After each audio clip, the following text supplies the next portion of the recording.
Hello friends, ഋതു small kitchen വേൾഡിലേക്ക് എല്ലാവർക്കും സ്വാഗതം. എന്തൊക്കെയുണ്ട് വിശേഷങ്ങൾ? എല്ലാവർക്കും സുഖമാണോ? ഞാൻ ഇന്നൊരു വെണ്ടയ്ക്ക മസാലയുടെ റെസിപ്പി ആയിട്ടാണ് എത്തിയിരിക്കുന്നത്. നമുക്കിനി അതൊന്ന് കണ്ടു നോക്കാം. ഈ മസാലയ്ക്ക് ആവശ്യമായ ഇൻഗ്രീഡിയൻസ് എല്ലാം നമുക്കൊന്ന് പരിചയപ്പെടാം. അതിനായിട്ട് ഞാനൊരു 10 വെണ്ടയ്ക്ക നന്നായിട്ട് കഴുകി വൃത്തിയാക്കി തുടച്ചു വെച്ചിരിക്കുകയാണ്. ഒരു 2 സവാള, ഒരു വലുതും ഒരു ചെറുതും, 2 പൂള് തേങ്ങാക്കൊത്ത്, 2 പച്ചമുളക്, ഒരു 3 അതൾ വെളുത്തുള്ളി, ഒരു ചെറിയ കഷ്ണം ഇഞ്ചി, ഒരു 1/4 ടീസ്പൂൺ നല്ല ജീരകം, ഒരു അല്പം പിഴുപുളി, ഒരു തക്കാളി. ഇനി ഇതെല്ലാം നമുക്കൊന്ന് അരിഞ്ഞെടുക്കണം. വെണ്ടയ്ക്ക അധികം വലുതും തീരെ ചെറുതും അല്ലാത്ത രീതി വേണം നമ്മൾ അരിഞ്ഞെടുക്കാൻ. ഇനിയെല്ലാം ഒന്ന് അരിഞ്ഞെടുത്തതിന് ശേഷം നമുക്ക് കാണാം. ഈ മസാലയ്ക്ക് ആവശ്യമായ പച്ചക്കറികളെല്ലാം അരിഞ്ഞെടുത്ത് വെച്ചിട്ടുണ്ട്. നമുക്കിനിയും ഒരു പാൻ അടുപ്പത്ത് വെച്ച് 1 ടേബിൾ സ്പൂൺ എണ്ണ ഒഴിച്ചിട്ടുണ്ട്. ഞാൻ അതിലേക്ക് നമുക്ക് ഈ വെണ്ടയ്ക്ക ഇട്ടൊന്ന് വഴറ്റി വേവിച്ചെടുക്കാം.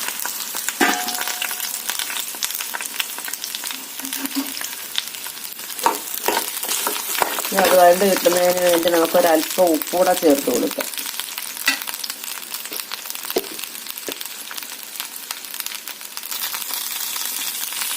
ഇനി നമുക്ക് നന്നായിട്ട് ഇളക്കി ഒന്ന് വഴറ്റി വേവിച്ചെടുക്കാം. 2-3 മിനിറ്റ് ഒന്ന് വഴറ്റി ഇതൊന്ന് വെന്ത് കിട്ടും. വെണ്ടയ്ക്ക നമ്മൾ മീഡിയം ഫ്ലെയിമിൽ വെച്ച് വേണം വേവിച്ചെടുക്കാൻ. അത് വേകുന്ന സമയം കൊണ്ട് ഇതിൻ്റെ ഗ്രേവിക്ക് ആവശ്യമായ പൊടികളോടൊന്ന് പരിചയപ്പെടാം. അതിനകത്ത് ഞാൻ ഇട്ടിരിക്കുന്ന 1 ടീസ്പൂൺ മുളക് പൊടി, ഇനി 1 ടീസ്പൂൺ മല്ലിപ്പൊടി, ഒരു 1/4 ടീസ്പൂൺ മഞ്ഞൾപ്പൊടി, 1/4 ടീസ്പൂൺ കുരുമുളക് പൊടി, 1/2 ടീസ്പൂൺ പെരുംജീരകപ്പൊടി, 1/4 ടീസ്പൂൺ ഗരം മസാലപ്പൊടി, ഒരു 2 നുള്ളു ഉലുവാപ്പൊടി. ഇതെല്ലാം കൂടെ നമുക്കൊന്ന് ഡ്രൈ റോസ്റ്റ് ചെയ്തെടുക്കണം. പൊടി നമ്മൾ ഡ്രൈ റോസ്റ്റ് ചെയ്തുകൊണ്ടിരിക്കുകയാണ്. വെണ്ടയ്ക്ക വെന്ത് വന്നിട്ടുണ്ട്. നമുക്ക് ഇനി ഒന്ന് വാങ്ങി വയ്ക്കാം. നമുക്കൊരു ചട്ടി അടുപ്പത്ത് വെച്ച് മസാല തയ്യാറാക്കാൻ ആരംഭിക്കാം. ചട്ടി അടുപ്പത്ത് വെച്ച് 1 ടേബിൾ സ്പൂൺ വെളിച്ചെണ്ണ ഒഴിച്ചിട്ടുണ്ട്. നമുക്കിനി അതിലേക്ക് ആദ്യം തേങ്ങാക്കൊത്തൊന്ന് മൂപ്പിച്ചെടുക്കാം. തേങ്ങാക്കൊത്ത് ഓപ്ഷനിലാണ്, വേണ്ടുന്നവർ മാത്രം ചേർത്താൽ മതി. തേങ്ങാക്കൊത്ത് മൂപ്പിച്ച് കോരിയിട്ടുണ്ട്. നമുക്കിനി അതിലേക്ക് അല്പം ഉലുവായും കടുകും ഒന്ന് പൊട്ടിച്ചെടുക്കാം.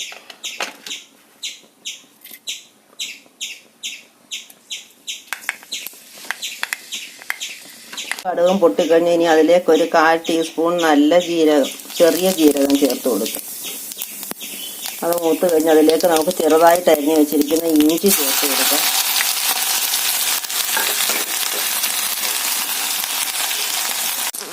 ഇതിലേക്ക് നമുക്ക് ചെറുതായിട്ട് അരിഞ്ഞ് വെച്ചിരിക്കുന്ന വെളുത്തുള്ളി ചേർത്ത് കൊടുക്കാം. പച്ചമുളകും കറിവേപ്പിലയും കൂടെ ചേർത്ത് കൊടുക്കാം.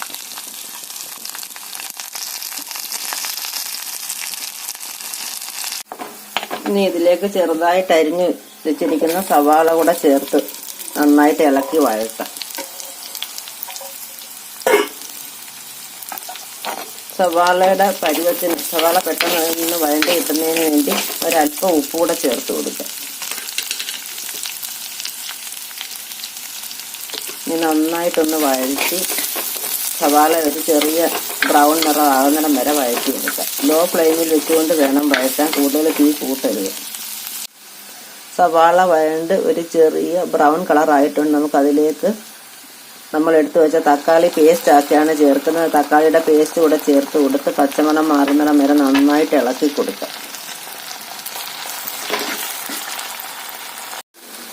തക്കാളി പേസ്റ്റിൻ്റെ പച്ചമണം മാറി വന്നിട്ടുണ്ട്. അതിലേക്ക് നമ്മൾ ഡ്രൈ റോസ്റ്റ് ചെയ്ത് വെച്ചിരിക്കുന്ന പൊടികളൂടെ ചേർത്ത് കൊടുക്കുക.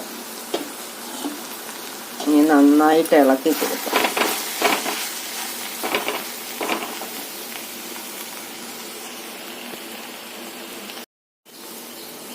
ഇനി നമുക്കിതിലേക്ക് ഗ്രേവിക്ക് ആവശ്യമായ ചൂടുവെള്ളം ചേർത്ത് കൊടുക്കാം. ഇതെല്ലാം കൂടെ നമുക്ക് നന്നായിട്ടൊന്ന് തിളപ്പിച്ചെടുക്കും. തിളച്ച് വരുന്ന ഈ ഗ്രേവിയിലേക്ക് നമ്മൾ വേവിച്ച് വെച്ചിരിക്കുന്ന വെണ്ടയ്ക്ക കൂടി ചേർത്ത് കൊടുക്കണം. ഇതൊന്ന് അടച്ചു വെച്ച് വേവിക്കും. നമ്മുടെ ഗ്രേവി തിളയ്ക്കാൻ തുടങ്ങി. നമുക്ക് ഗ്രേവിക്ക് ആവശ്യമായ ഉപ്പൊന്ന് ചേർത്ത് കൊടുക്കാം.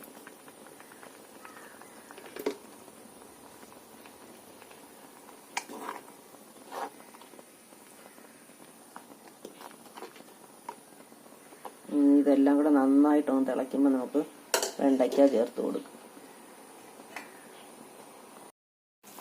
ഗ്രേവി നന്നായിട്ട് തിളയ്ക്കാൻ തുടങ്ങി. അതിലേക്ക് നമുക്ക് വറുത്ത് വേവിച്ച് വെച്ചിരിക്കുന്ന വെണ്ടയ്ക്കയുടെ ചേർത്ത് കൊടുക്കാം. ഇനി നന്നായിട്ട് ഇതെല്ലാം കൂടെ ഒന്ന് തിളപ്പിച്ച് ഒന്ന് വേവിച്ചെടുക്കാം.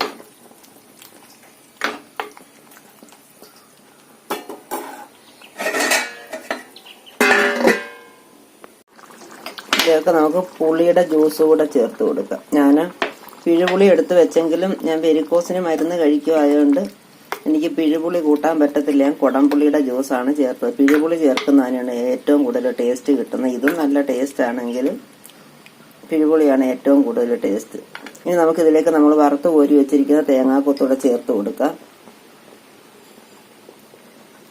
ഇനി നന്നായിട്ട് ഇളക്കി ഒന്ന് തിളപ്പിച്ച് അതിന് ശേഷം നമുക്ക് ടേസ്റ്റ് ഒന്ന് നോക്കാം.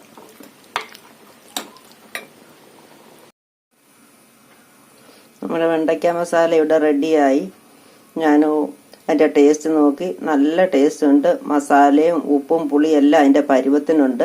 നമ്മൾ തക്കാളി ചേർക്കുന്നത് കൊണ്ട് തക്കാളി ചേർത്തതിന് ശേഷം ആവശ്യമുള്ള പുളി മാത്രമേ ചേർക്കാവൂ. ഇതൊരു 2 മണിക്കൂറൂടെ കഴിയുമ്പോൾ ഇതിൻ്റെ ടേസ്റ്റ് ഇരട്ടിയാകും.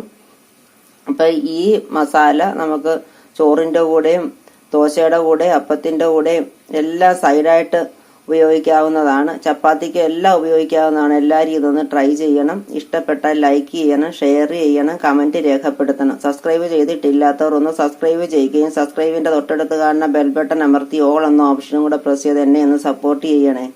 ഇതുപോലെ മറ്റൊരു വീഡിയോ ആയിട്ട് ഉടൻ തന്നെ കാണാം. Thank you.